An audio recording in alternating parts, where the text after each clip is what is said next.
So what I wanted to share with you today is kind of an interesting full circle sort of issue that occurred here regarding myself, Forbes magazine, and Dumaguete. It's rise and fall, if you will. So I'll tell you how this all kind of came about. To start at the beginning, I moved into the Philippines in 2012, and I got an apartment over at Mactan. Some of you may know the area, Basak. It's sort of in the center. You know, life was groovy and all that. And then in that December of 2012, took a ride over to Bohol, fell in love with it. So at the start of 2013, I moved to Bohol, and it was later in May that I started this channel. Now, everything was great. You know, a lot of stuff happened. I won't go into all the details, but it was, it was fun. It was good. It was an adventure. Many of you got to see all of that. I've pretty much been a bit of an adventurer. I decided, well, then I'll just get on my motorbike. And so I looked at the map, and just arbitrarily, I said, okay, here I am in Bohol. I've already been in the Mactan, Cebu area, spent a lot of time there. So I thought, well, the next big place on the map seems to be Boal as far as like a destination. I didn't know how big it was, or actually how small it was, until I got there. So what I did was I put my motorbike on the ferry at Bohol, rode it over to Cebu Pier 1, and then just started driving south and over to Boal. And I got to Car, actually got turned around at the turnabout. Those of you who've been there know what it is. And I actually started heading south to Argao. I ended up getting lost and ended up in Boal somewhere around 1 o'clock in the morning.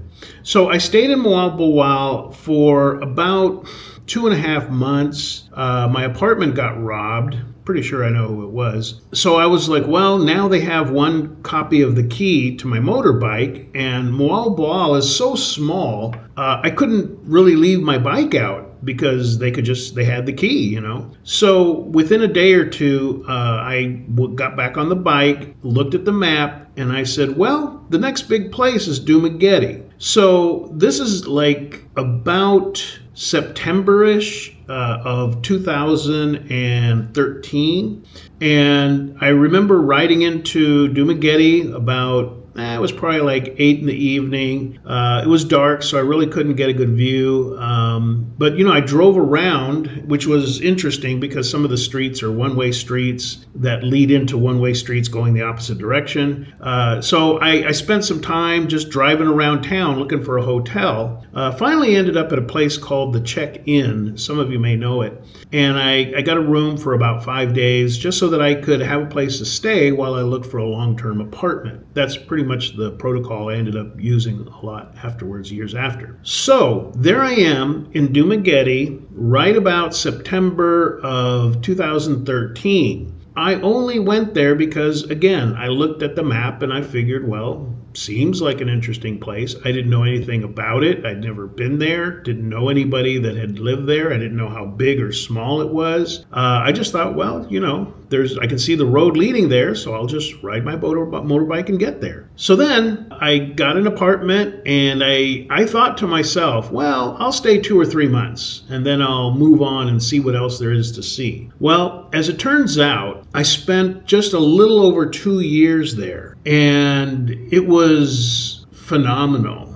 I have to say, it was like a lifetime I lived in those 2 years. And I had probably 2 of the most amazing relationships there during my time in Dumaguete. Met so many friends. I mean, I met so many expats that are still friends of mine, all these years later. And it was really awesome. Now, I did not know that at the same, actually it was like 2014, I believe. An article, well, I'll call it an article, but it came out in Forbes. It was more like a slideshow with little quote, little bit of text below it. And the title for the slideshow in Forbes magazine was something along the lines of the 9 best places to retire. And of course their audience is people with a whole lot of retirement money.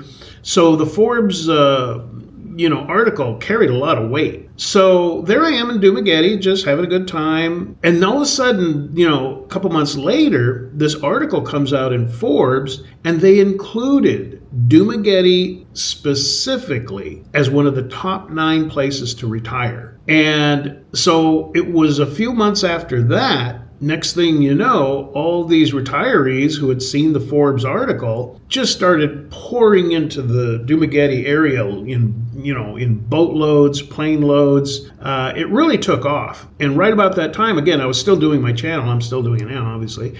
And so next thing you know, it's the hot spot. Not Cebu, not Manila, not Davao, but Dumaguete. So as the year went on, and more people kept on seeing this little Forbes slideshow, 9 best places to retire, Dumaguete, I think, was like number 6. Expats just kept rolling in. And so I got to see Dumaguete before all this happened, like 5 months before it happened. And I can tell you, when I first got there, you could go and meet a girl at the boardwalk, and yeah, your chances were high that she was not necessarily sincere and more financially motivated, but you could still, a lot of Filipinas that became really great friends of mine, I met them at the boardwalk. But then you jump forward, and as the years went by, the boardwalk became the worst place possible to find a nice Filipina. If and even today, if you want to go to Dumaguete and find a nice Filipina, there might be a few on the boardwalk just there because it's a fun place to be. But really, I would recommend you go up to Valencia, go out to Bacong, go out to Sibulan, just outside the Dumaguete city limits. Now, within Dumaguete, there is still sort of an area, maybe about 4 or 5 blocks away from the boardwalk, and you can meet some pretty nice women there who aren't spending their time out on the boardwalk trying to meet foreigners. So the years progressed, and I remember one time I was sitting there out in front of a coffee shop. We were waiting for it to open, and a really good buddy of mine, Mike, or as many of you may know him, Mike's. He had just come in from Thailand, and came over and we visited. We've been friends for a long time, and I remember we were sitting there on the steps of the coffee shop waiting for it to open right there on the boardwalk. And I told him about how just more and more expats were rolling into Dumaguete. It was changing the dynamic. When I first got there, even away from the boardwalk, just on the regular streets where the grocery stores are and stuff, if I walked down the street, if I went into a mall, you could tell in your peripheral vision, Filipinas are checking you out, and they're watching you pass by, whatever, you got attention. And I was telling him, I go, so many expats are coming here, we're like a dime a dozen now. I go, now, and this is like 2 years after being there, I go, now, I walk down the street and maybe I get a few looks here and there, but not like before. And before, if a Filipino was walking towards me on the sidewalk, if I looked her in the eye and smiled, she would smile back. It didn't mean she was interested, but just being polite. I go, now, they just look forward. It's like the whole playing hard to get sort of thing. So I told my buddy Mike, I said, the day this place starts looking like Orange County, like just full of foreigners, full of, expats all over the place, I said, I'm out of here, and sure enough, I didn't leave because of that, but I did leave when it started to become that, which was right around 2016, maybe a little bit after. But I left largely because I wanted to go to Vietnam, so I went to Cebu to live for about 8 months, and then I went onward to Vietnam. And sure enough, as the years went by, and now today, you go to Dumaguete. Now it's still a great fun place to go to. I enjoy it. I was just there last year. Actually, it was about a year and a half ago.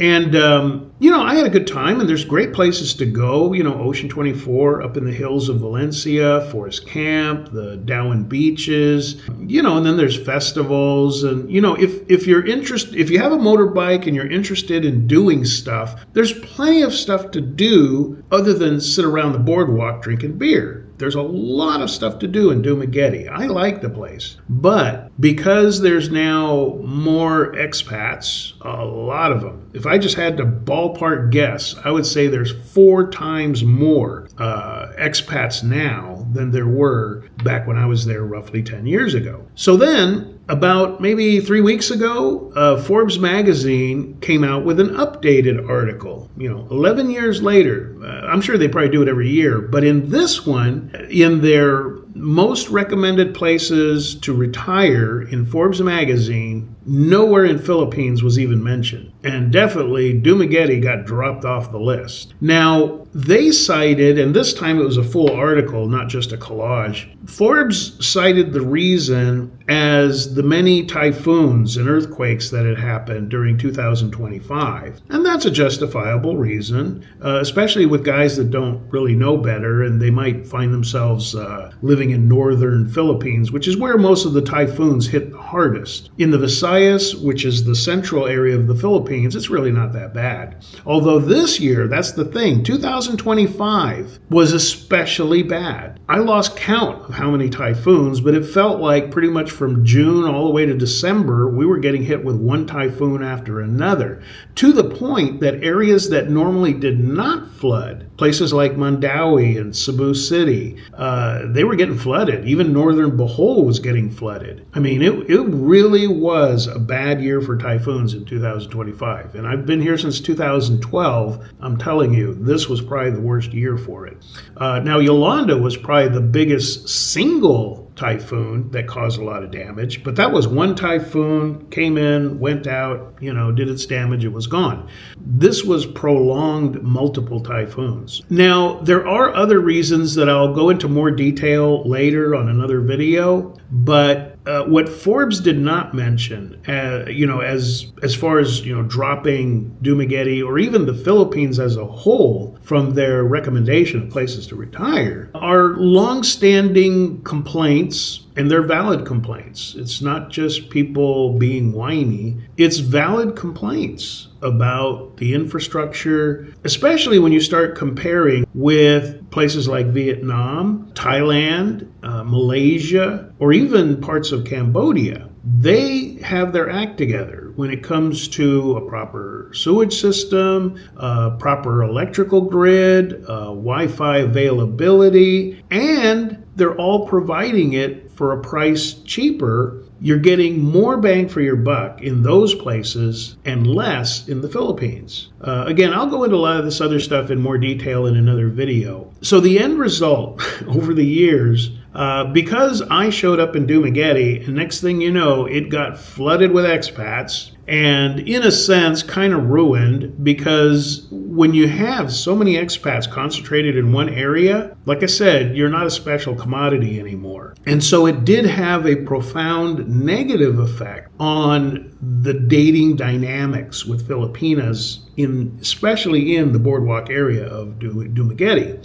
When you're not as special or rare, there's a lot of game playing that happens. They're not afraid to lose you. It's like, well, I'll just pull this little game, and if it doesn't work on this guy, so what? There's another foreigner, 10 feet over there. Like I told Mike, I said, one of these days, this place is going to get to where you can't even swing a dead cat without hitting an expat. And that's what happened. And so to put it simplistically, the game playing just kept rising and rising because Filipinos felt they had nothing to lose, really. Like I said, if their demands or whatever weren't met with this expat, well, there's another one right over there. So in that sense, I would just have to say it kind of just sort of became like Cebu. I was in Cebu for collectively about just a little over 2 years, and I dated a lot in Cebu. And I did meet some wonderful women, but they had kids, and so, I didn't progress in the relationship. But as far as finding really good wife material relationships, I never found one in Cebu. Never did. I did date a woman, a Filipina, that was from Danao, not Davao, but Danao. And that was good up to a point, but there were issues, serious issues, so I had to end it. So I can say that Dumaguete, essentially because of the influx, and high presence of expats, it gravitated more like to the dating dynamics of Cebu City, because Cebu City, for those of you who don't know, there is an airport there at Cebu Mactan Airport, and a lot of expats, they're still kind of sketchy about, they're not about to just land in the Philippines and jump on a boat and go somewhere or jump on a bus. They get to Cebu and they stay in Cebu. Maybe their first trip, they spend 2-3 weeks right there in Cebu, and it's very enjoyable. It's a very good transition city because it's in many ways like the United States. If you're talking about the Ayala Business Center, the IT Center, the Samar Loop area, it's an easy city to navigate. There's taxis, there's ATMs, there's malls, there's everything you need in Cebu City without the pollution and blight that you run into there in Manila. So what happened is, since forever, guys got off the plane in Cebu City, and then they stayed there, So there's plenty of expats. And I think over the decades, same thing that recently over the last 10 years happened with Dumaguete has been a long-standing template there in Cebu City, and now the two are very much alike in that with so many expats available, you get a certain mindset from the Filipinas. And I wouldn't even say, a lot of guys like to just knee-jerk say, oh, the Filipinas became westernized. No, these Filipinas, you couldn't even ask one of them to explain feminism. They'll just look at you with a blank stare. The real issue is the basic economics of supply and demand. When you've got so many expats in one spot, well, you're just not as special and you can be easily replaced. And that sets a certain mindset with the women that are there. Now, are there still good women in Cebu City? Yes, there are. I just had a hard time finding one in 2 years. Again, there were some good ones, but they had kids. So if you're open to having kids, well, your odds of finding a nice Filipina in Cebu City might go up a little bit. But as I have said for years, if you really want a traditional provincial woman in the Philippines, stick to the smaller islands, the smaller cities. Your odds go up exponentially. In fact, I was recently over in Taipei doing a layover coming back to the Philippines, and I was in the final skyway, going in. I mean, we were literally walking into the plane. And I had left a voicemail on my phone, and two guys in front of me, now this is in Taiwan, two guys in front of me immediately turned around when they heard my voice. And then when I got done with my voicemail on my phone, they're like, oh, you're that guy from Life Beyond the Sea. They recognized my voice, and so we got to talking. And as we're going through the plane, there's the two guys, and then there's a Filipina in front of them.